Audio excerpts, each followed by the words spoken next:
Salam Indonesia, salam Nusantara dari Sabang sampai Merauke, dari Miangas sampai Pulau Rote. Mantaplah iman kita, mantaplah kasih kita, mantaplah pengharapan kita tentunya dalam Yesus Kristus menjadi Tuhan dan Juru Selamat kita dan Juru Selamat dunia. Jangan katakan bahwa Yesus bukan Tuhan, jangan katakan Yesus itu kan Juru Selamat. Dia adalah Tuhan, dia adalah Juru Selamat. Walaupun di luar sana ada banyak orang berkata Yesus bukan Tuhan, Yesus bukan Juru Selamat, dia hanya utusan. Biarkan saja.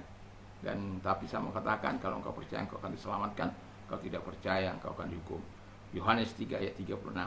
Dan Yesus sudah berkata, akulah jalan dan kebenaran dan hidup, tiada seorang sampai kepada Allah kalau tidak melalui aku. Dia sudah dari sana, dari sorga datang ke bumi dan kembali lagi ke sana untuk menyediakan tempat bagi kita. Dan juga Yesus, Rasul Yesus berkata, dan keselamatan tidak ada di dalam siapapun juga selain di dalam Dia, Yesus. Karena di bawah kolong langit ini tiada nama lain yang diberikan kepada manusia yang olehnya kita dapat diselamatkan. Dan karena begitu besar kasih Allah akan dunia ini, sehingga ia mengorbankan anaknya yang tunggal, yaitu Yesus, supaya setiap orang yang percaya kepadanya tidak binasa, melainkan beroleh hidup yang kekal. Jadi dengan hati percaya kau dibenarkan, dengan mulut mengaku engkau diselamatkan, kata firman Allah dalam Roma 10 ayat yang ke-10. Kiranya kita diberi oleh Tuhan, dituntun oleh Tuhan untuk memilih yang terbaik. Selamat malam bagi kita semua. Kiranya kekuatan Tuhan, kekuatan firman, kekuatan Roh Kudus, kekuatan doa, kekuatan iman menyertai setiap kita. Sebelum kita tidur, kita rilekskan hati kita untuk mendengarkan firman Allah dan doa dan saran saya kepada kita. Mari kita terus mencintai firman Allah dan sukalah berdoa supaya Tuhan terus menolong kita di dalam keadaan apapun. Jangan saja waktu susah baru kita baca firman Allah, waktu kita senang kita lupa akan Allah. Jangan.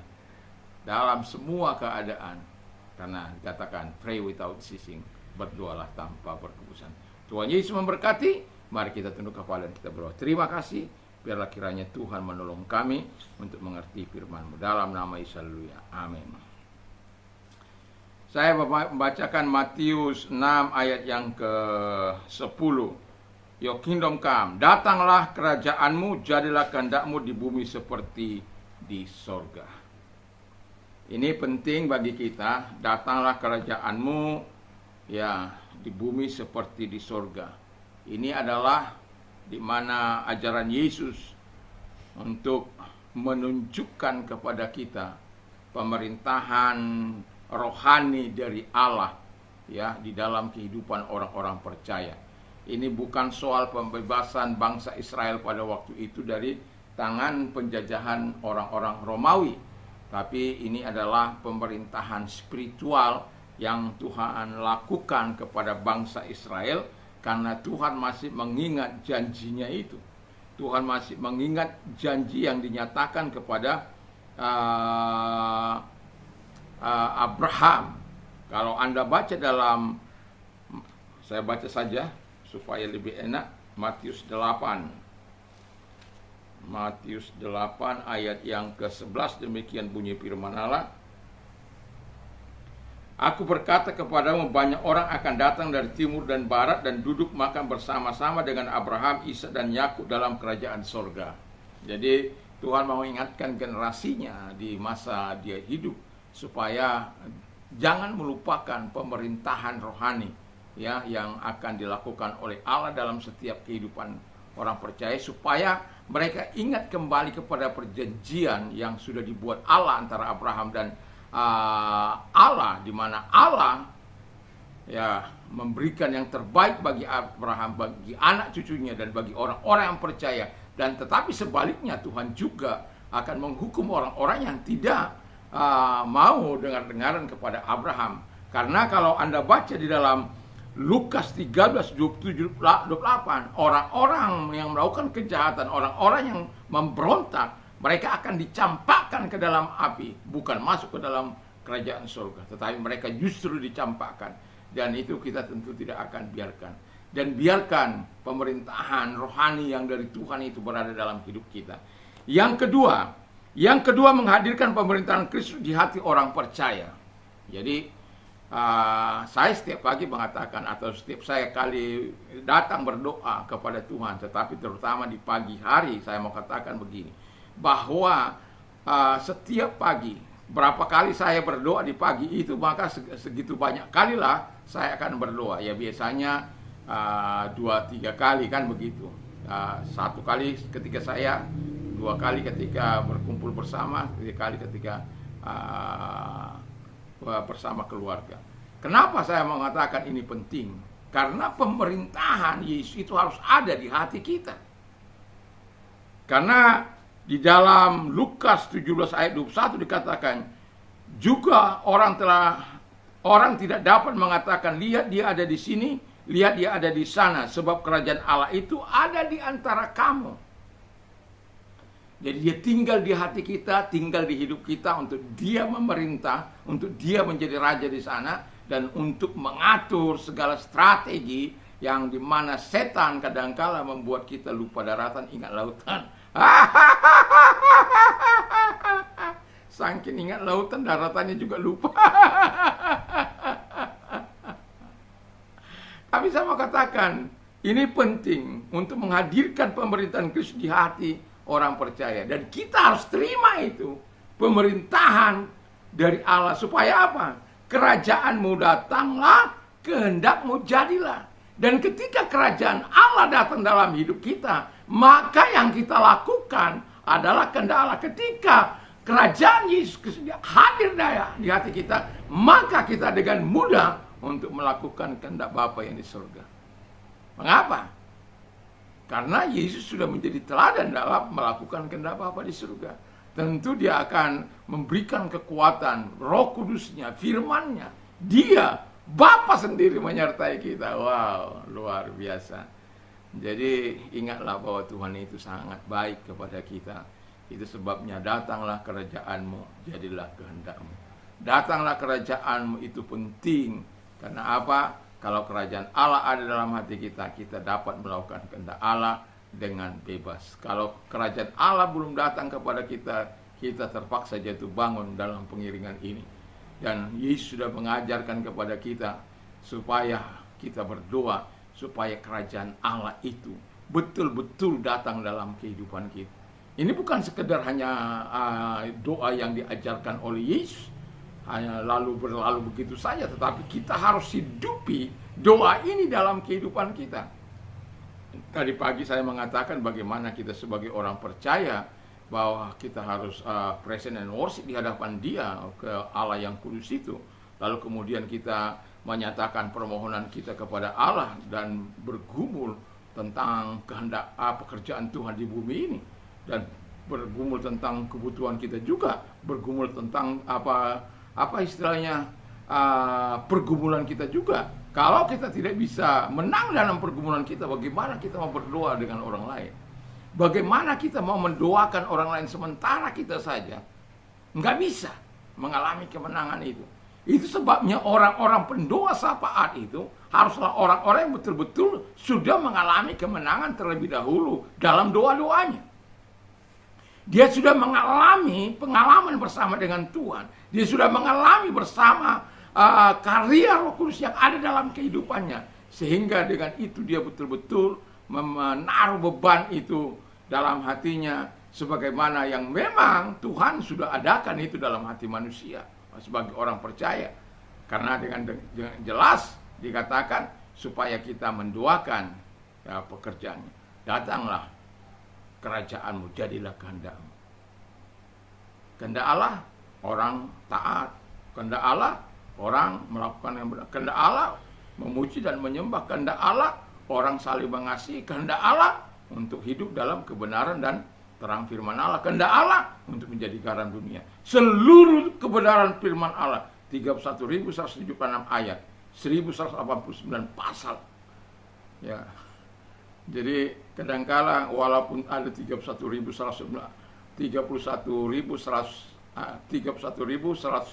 ayat, 1189 pasal, itu kadangkala kita bingung juga mencari ayat khotbah.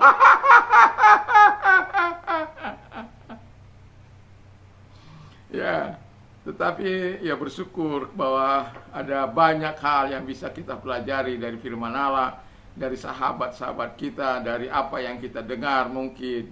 Dan ketika datang inspirasi, jadilah sebuah khotbah dalam sebuah rangkaian yang Tuhan kehendaki. Puji Tuhan. Jadi kita betul-betul datang mengandalkan Tuhan dalam kehidupan kita, bukan karena kuat atau gagah, tetapi karena roh. Dan biarkan kita menghadirkan pemerintahan Yesus Kristus dalam hati kita. Dan yang ketiga dikatakan pemerintahan Allah menjadi sempurna ketika setan dibinasakan. Jadi akan ada saatnya di mana setan tidak lagi berkuasa untuk menggoda engkau. Setan tidak lagi berkuasa untuk menghancurkan hidupmu. Setan tidak lagi berkuasa untuk mengadakan hal-hal yang manuver atau trik-trik atau apalah namanya itu, panah api si jahat, atau tipu muslihat namanya, atau kelicikan. Tidak akan bisa lagi itu ya. Kenapa? Tuhan sendiri yang mengalahkan. Dan kemudian yang keempat, yang terakhir adalah Allah menegakkan kerajaannya dengan memberikan atau mendirikan atau membuat langit baru dan bumi baru, karena yang lama sudah berlalu. Nah, itu Anda bisa baca dalam Wahyu 21 ayat 1 sampai seterusnya. Dan saya mau katakan kepada kita, Tuhan sedang mengatakan sesuatu kepada kita untuk melihat masa Dia dan sampai pada kedatangan Dia kali yang kedua, supaya kita betul-betul mau melakukan doa Yesus ini. Kita memuji Tuhan, dan kita juga hidup atau present and worship, dan kita juga berdoa untuk mendatangkan kerajaan Allah, dan jadilah kehendaknya dengan mendoakan orang-orang supaya datang kepada kehendak Allah, melakukan taat dan hidup menyenangkan hati Allah. Dan kemudian kita juga yakin bahwa setan akan dikalahkan, di mana setan tidak lagi berkuasa untuk menunjukkan kehidupan kita kepadanya. Lalu kemudian kita akan melihat upah ketaatan kita, upah keberadaan Yesus dalam hidup kita, dalam hati kita, yang membuat kita menikmati surga Yerusalem baru yang akan diberikan di Wahyu 21 itu. Jadi mari ya, hiduplah ingat bahwa ketika datanglah kerajaanmu, ketika itu datang, mari kita terus hidup di dalam kerajaannya itu.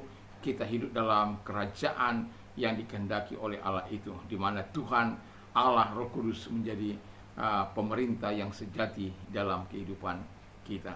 Dan ingat, Tuhan sangat mengasihi kita. Mari kita tunduk kepala kita berdoa. Terima kasih Tuhan, biarlah firman-Mu menjadi rema dalam setiap kehidupan kami, dan biarkan kerajaan-Mu datang, kehendak-Mu jadi dalam kehidupan kami. Terima kasih. Dan bagi engkau yang sakit, aku memerintahkan segala sakit penyakit dalam hidup aku, perintahkan keluar. Apapun sakit penyakitmu, dalam nama Yesus, tumpangkan tangan atas mereka dan sembuhkan mereka. Ulurkan tangan-Mu kepada mereka dalam nama Yesus. Haleluya. Mujizat-Mu terjadi bagi mereka, pertolongan-Mu datang kepada mereka. Bagi engkau yang mengalami banyak persoalan dalam hidup ini, Yesus mengundang engkau, marilah kepadaku, hai kamu yang letih dan berat. Kita sudah tentu mengetahui bagaimana perjalanan bangsa Israel, bagaimana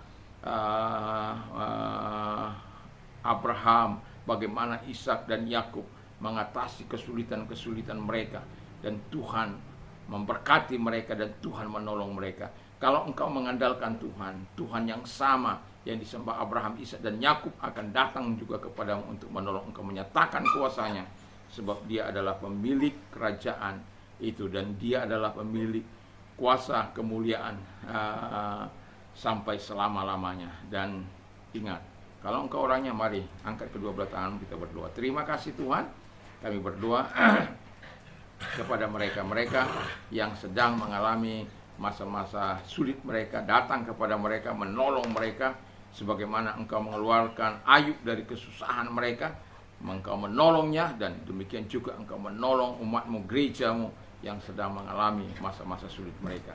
Pertolongan-Mu datang dari Tuhan, pertolongan kami datang dari Tuhan, dan kami yakin dan percaya Tuhan akan senantiasa menyatakan kuat kuasa-Mu, sehingga setiap kami dapat memuliakan Engkau dalam kehidupan ini.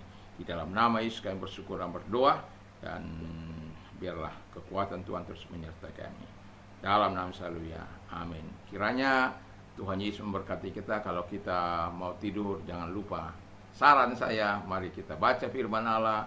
Mari kita hidup dalam doa sebelum tidur supaya kita bisa dapat rileks yang bagus. Tuhan Yesus memberkati.